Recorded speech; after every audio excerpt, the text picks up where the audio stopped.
Hi everybody, Diana here. Welcome to Sew in Common, place where we can get together and piece and quilt our quilts in the hoop. Isn't that great?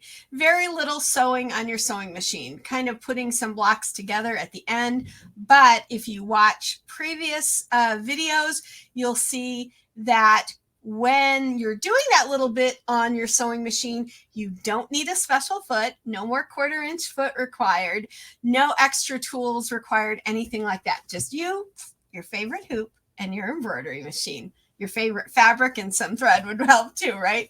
So today is week 2 of our monthly Sunday videos. Each month, I explained this in last week's video, the January block of the month intro video. So if you need to know more about how that works, please go check that video out.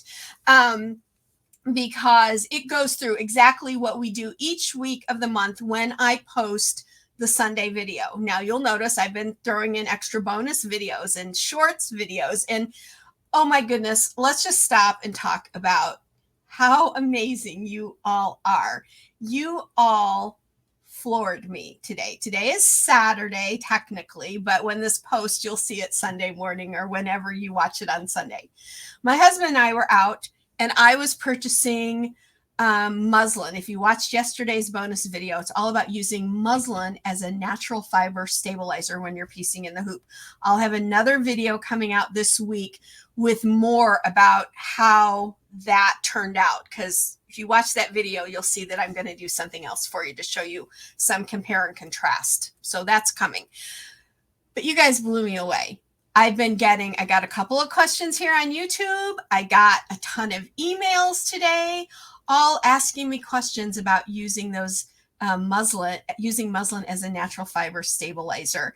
You all are just amazing, because not only were you asking me questions, you guys are subscribing to the channel and becoming part of the community. And that just, seriously, guys, you're going to make me a little weepy now, because it really is tremendous. And I can't thank you enough. And welcome to this community. We love having you here. So, okay, that's all we're going to say about that for now, because you can see you're making me weepy, and that's not what this is about. This is about fun and quilting, right? So today is week 2 of our monthly Sunday videos, and week 2 will always be something kind of, I'm calling it inspiration week.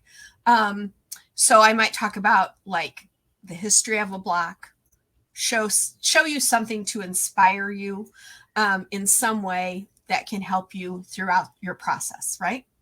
So that's today.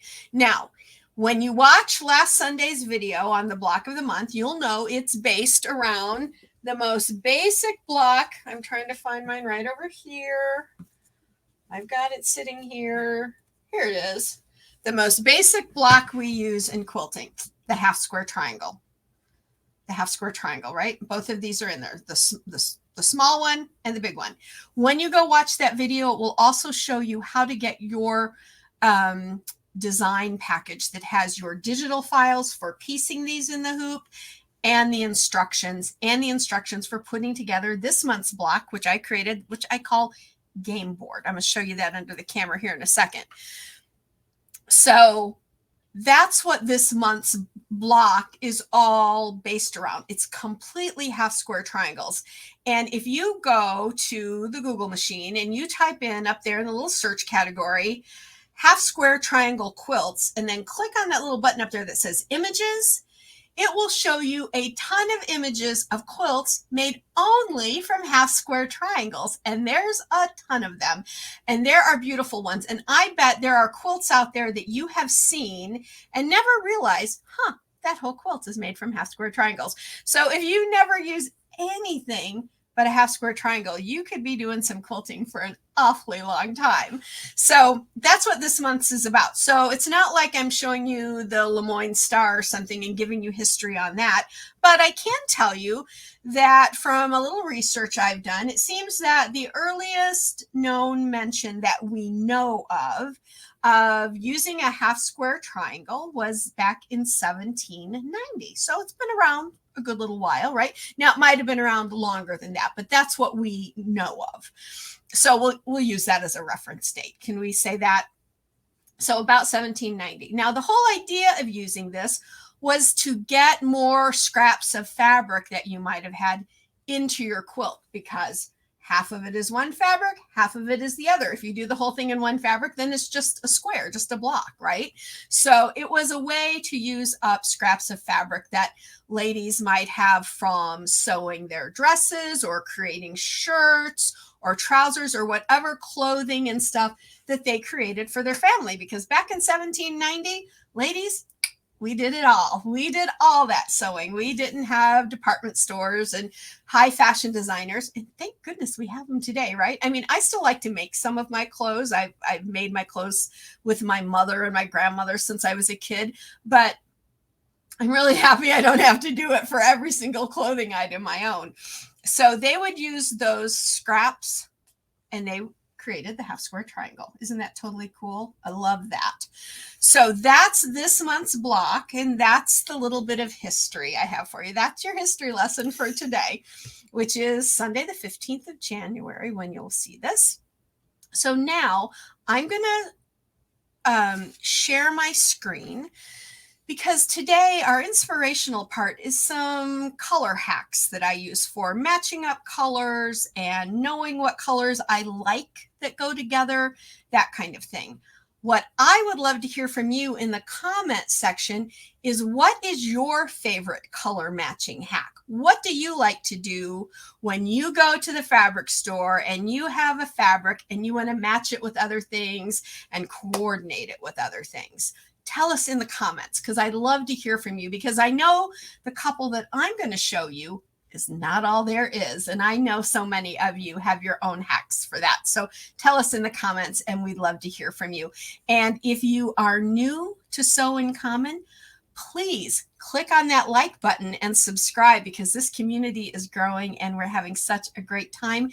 And it's all because of all of you. So please join us and have fun with us and make beautiful quilts with it.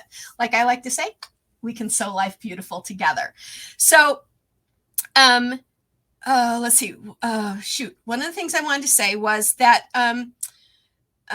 when you're doing colors, right, color matching, I know that for some of you, it's a little difficult because you're just a little bit nervous about it. I know that that's where it is, because I know all of you have probably been dressing yourself since you were a little kid and grabbing, oh, I want to wear those pants and I want to wear that top, or I want to wear that dress and that skirt and blouse. So you've been color matching probably since you're about 5 years old.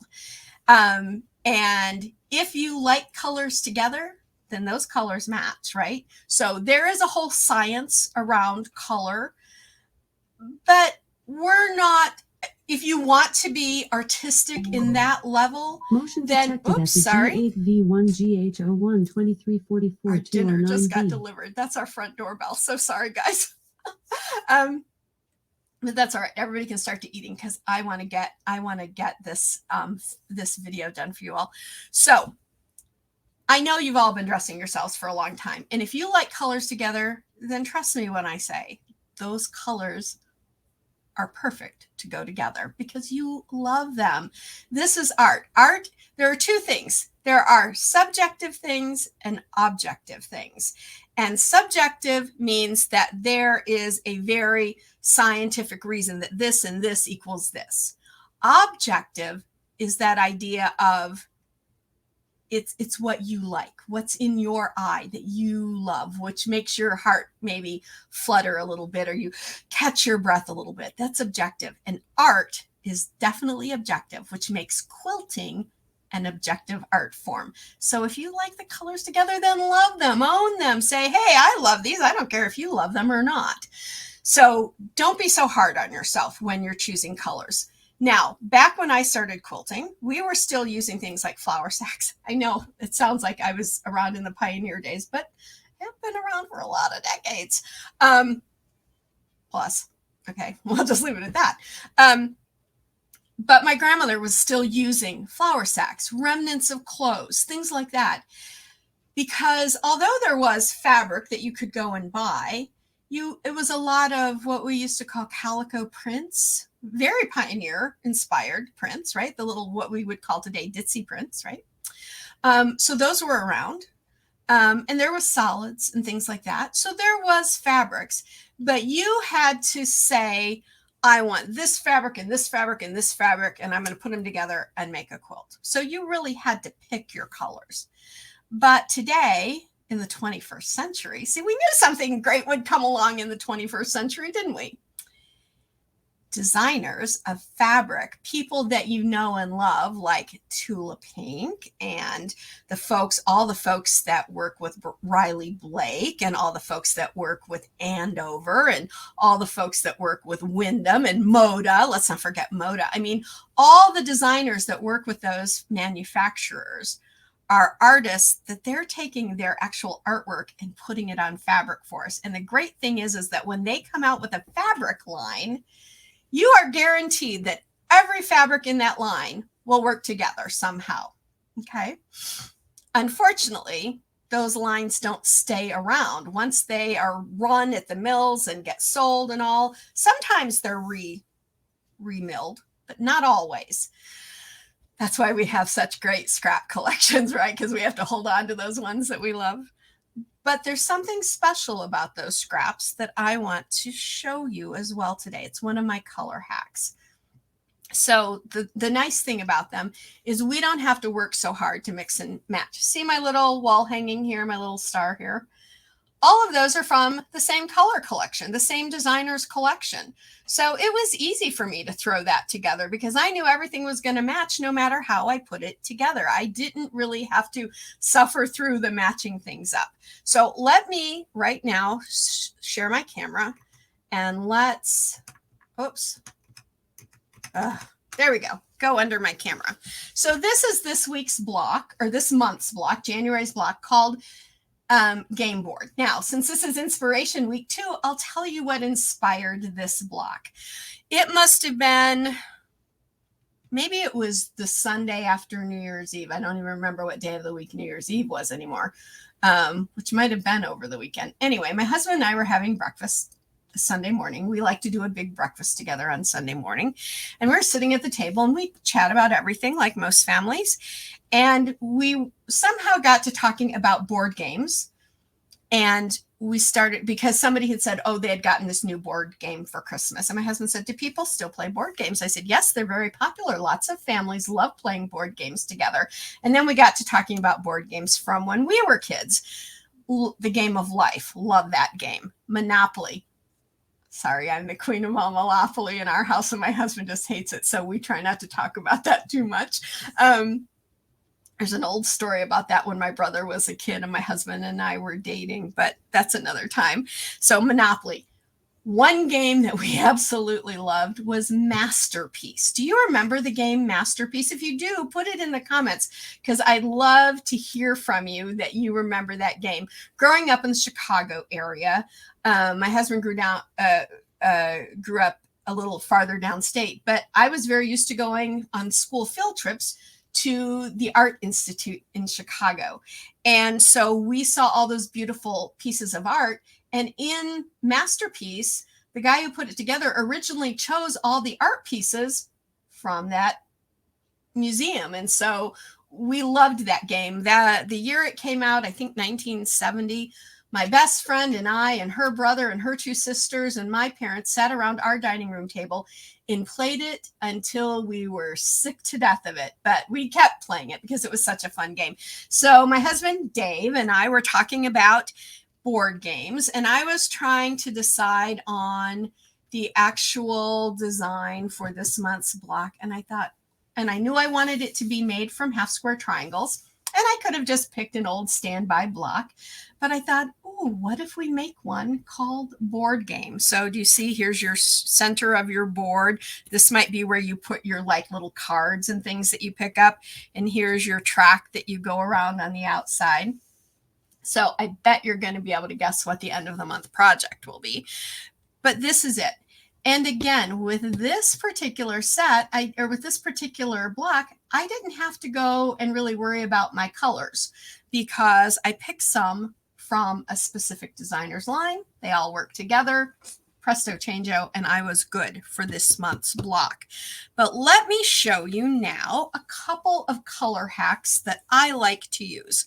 First of all, let's talk about our fabrics. Let's bring in some pieces that I've cut. They're not pressed or anything like that. They're just pieces that I've cut, because what I love to do is when I use a fabric, so here's hack number 1. When I use a fabric, I always try to keep a piece technically about this size, maybe 4 by 3.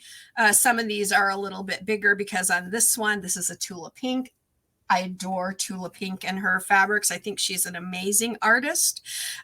So I wanted to get all of the color in it. So I kind of cut it around this focal print here a little bit. And that yellow is just one of my favorite yellows. You can see it's yellow. That's the same yellow in this one and the same yellow in this one. So I kind of love that yellow, buttery kind of. And so all of these are pieces that I made something with. And I loved them. I loved either the colors, how the colors came together. Now you say, well, Diana, you got Tula Pink here, and this is bright and that's bright.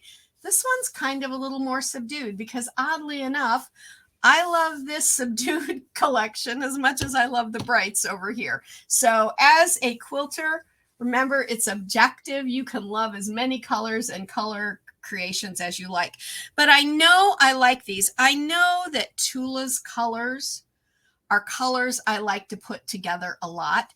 So what I do in this first hack is I would cut these so that they were all roughly the same size. I could keep them in a little stack in a zippy bag or a notebook or however you wanted to keep them.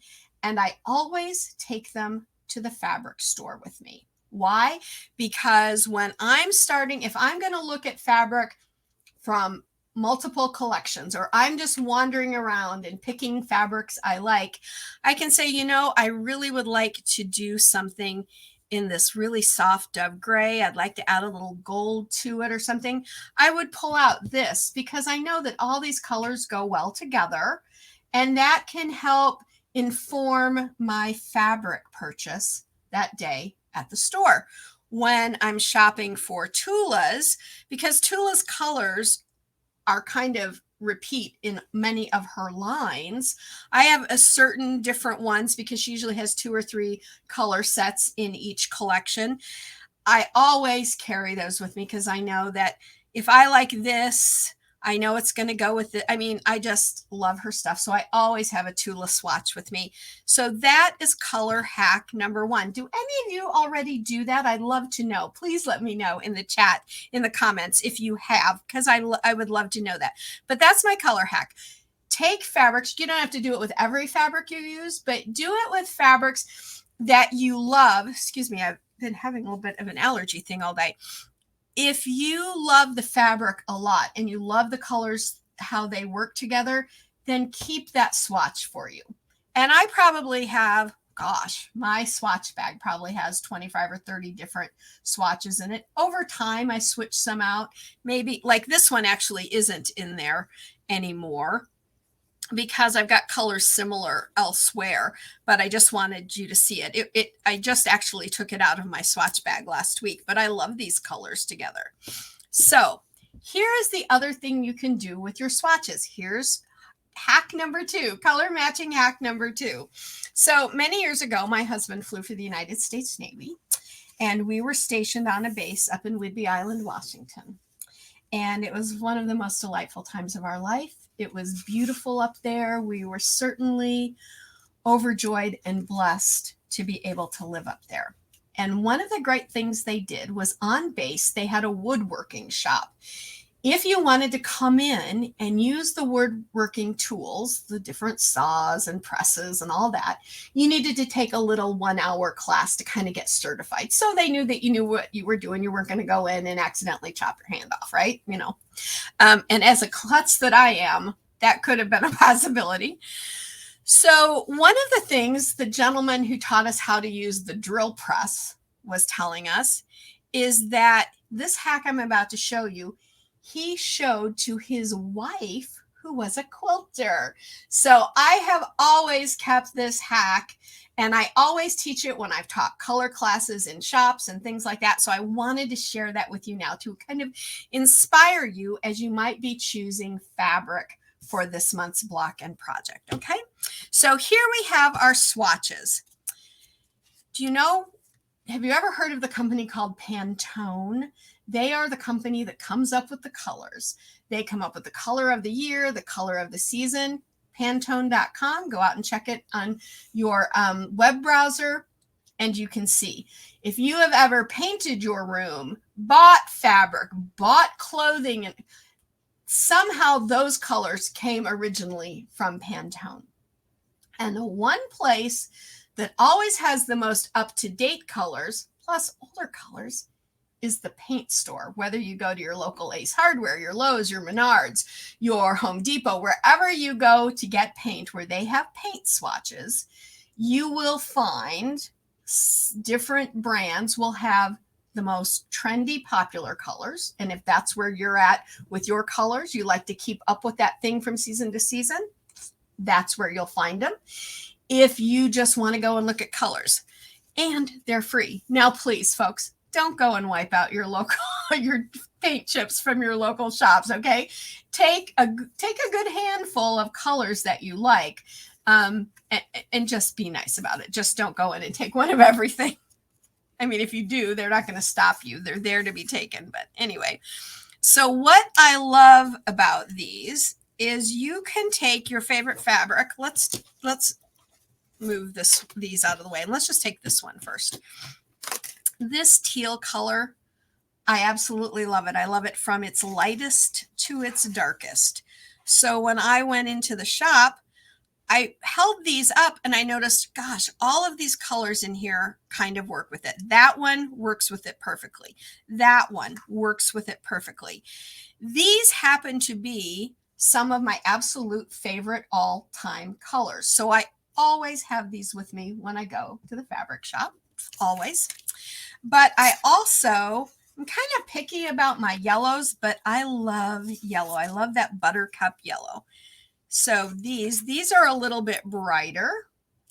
These are a little bit softer. So these maybe not so much for this, but boy, these yellows go great with this fabric. So I would definitely keep that one around. And let's see, we have some greens in there.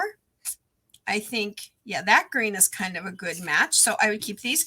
So I could take this swatch of fabric with me and these paint chips with me when I go to my fabric shop, and I could see these colors from dark to light and from dark to light and from light to lighter, because that's really a continuation there.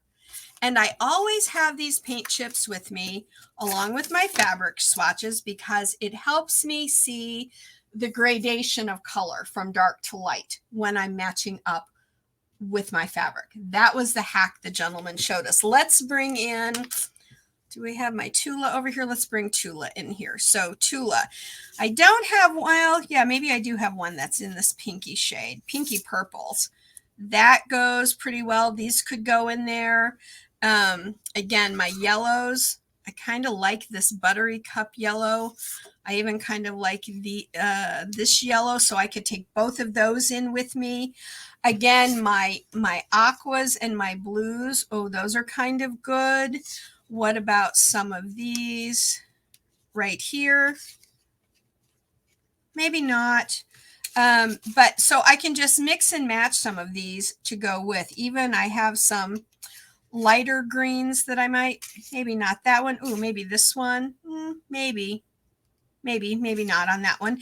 But I can mix and match these. And there are some colors that I know I always love and I want to keep handy. I kind of, although I don't wear purple, I don't decorate a lot in purple, there's something about different shades of purple in accent colors that I love. So these are all completely different purples. This is a very blue purple, a very red purple. These are very pastel purples. And so I just always keep them with me, just like I keep these aquas and these greens, because I know like this swatch right here are my favorites. If you are from down south and I say haint blue, you'll know exactly what I'm talking about. Porch ceiling colors, right? That is a haint blue kind of, because haint blue can go from bluish to greenish. Let's see, that one even maybe could be, it's a little more green, but I love that color selection. So I always have that one with me because it's a favorite. And what these do, again, is they help me to pick out the colors that go with my fabrics. Let's bring in this one right here. Oh, there's definitely some of them in there. There's even some of those light pinks in there. Do we have some blues? Oh yeah, those blues are in there.